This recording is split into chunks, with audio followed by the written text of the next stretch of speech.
এখানে আমি 300 গ্রাম মতন বোনলেস চিকেন নিয়েছি। এবার চিকেনগুলোকে মিক্সিতে দিয়ে একটা স্মুথ পেস্ট মতন করে নেব। চিকেনটা ভালোভাবে পেস্ট করে নিয়েছি। এবার চিকেনটাকে একটু ম্যারিনেট করে নেব। এবার ম্যারিনেট করার জন্য এখানে দিয়ে দিচ্ছি পেঁয়াজ কুচি। এখানে আমি একটা বড় সাইজের পেঁয়াজকে একদম সুন্দরভাবে কুচিয়ে নিয়েছি। এবার এর মধ্যে দিচ্ছি কিছুটা ধনেপাতা কুচি, দিচ্ছি 3-4টে কাঁচা লঙ্কা কুচি। এবার এর মধ্যে দিয়ে দেব 1 ইঞ্চি সাইজের আদা, 7-8টা রসুন আর 2টো কাঁচা লঙ্কা। এটাকেও আমি ভালোভাবে মিক্স করে নিয়েছিলাম। এবার এটাকে দিয়ে দিচ্ছি এর মধ্যে। এবার দেব এর মধ্যে 2 টেবিল চামচ মতন লেবুর রস।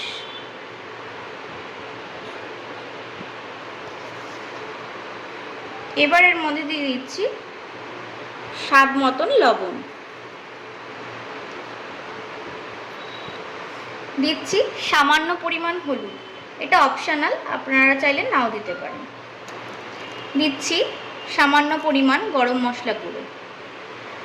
এখানে আমি 1/2 চামচের থেকে সামান্য কম ইউজ করেছি।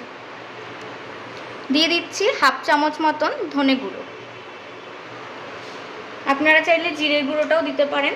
আর দিচ্ছি কিছুটা মিক্স মশলা, এর মধ্যে আছে জায়ফল, জয়িত্রী, গোলমরিচ। এবার দিয়ে দিচ্ছি 1 চামচ পরিমাণ সাদা তেল।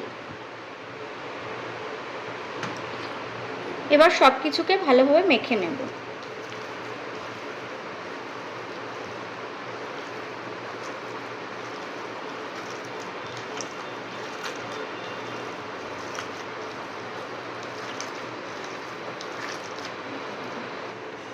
এখানে মাংসটাকে খুব ভালোভাবে ম্যারিনেট করে নিয়েছি, মাখিয়ে নিয়েছি খুব সুন্দর করে।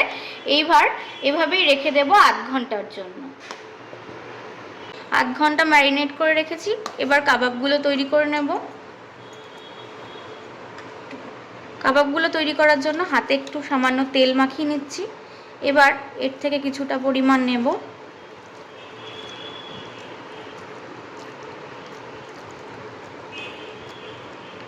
নিয়ে সুন্দরভাবে একটা কাবাবের শেপ দিয়ে নেব।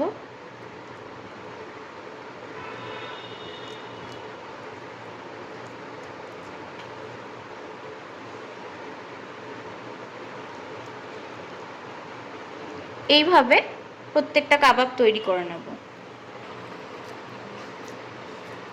এবার কিছুটা কাবাবের মধ্যে আমি সামান্য পরিমাণ চিজ দেব। আমি এখানে 2 রকমের কাবাব তৈরি করছি।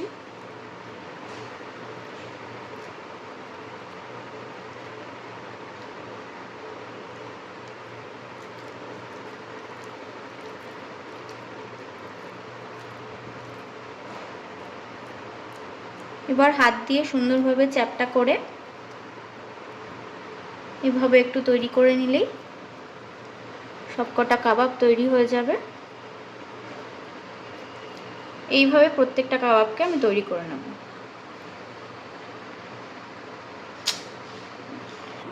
আমি এখানে 5টা কাবাব তৈরি করে নিয়েছি, বাদ বাকি ম্যারিনেশনটা রেখে দিয়েছি, পরে আবার যখন দরকার হবে তখন তৈরি করে নেব। এবার কাবাবগুলোকে সেঁকে নেব। তার জন্য দিয়ে দিচ্ছি সামান্য পরিমাণ সাদা তেল, আর দেব এখানে 1 চামচ মতন ঘি।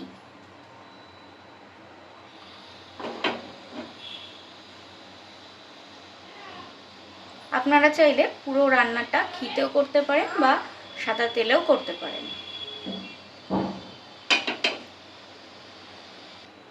আমাদের ঘি আর তেল ভালোভাবে গরম হয়ে গেছে।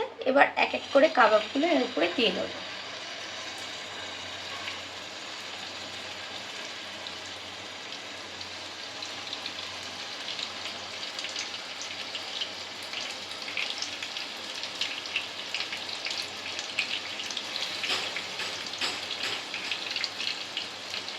এবার এপিট ওপিট করে ভালোভাবে লাল লাল করে সেঁকে নেব। এবার কাবাবগুলোকে উল্টে দেব।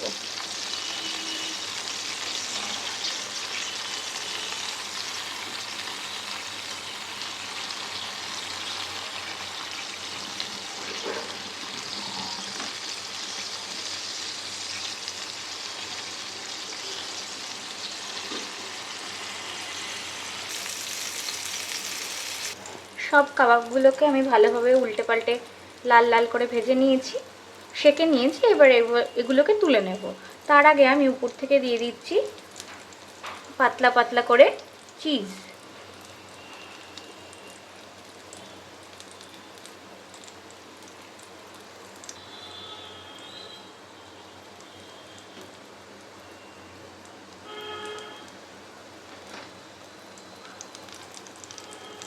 চিজগুলোকে দিয়ে গ্যাসের ফ্লেমটাকে অফ করে এইভাবে 2 মিনিট রেখে দেবো, যাতে চিজগুলো গরমে হালকা মেল্ট হয়ে যায়। তারপর পরিবেশন করব।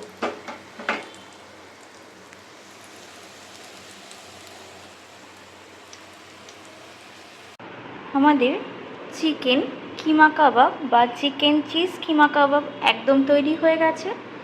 এবার এগুলোকে সার্ভ করার পালা। যদি আজকের আমার ভিডিওটা আপনাদের একটু হলেও ভালো লাগে, তাহলে অবশ্যই আমার পাশে থাকবেন, চ্যানেলটিকে সাবস্ক্রাইব এবং ফলো করে রাখবেন।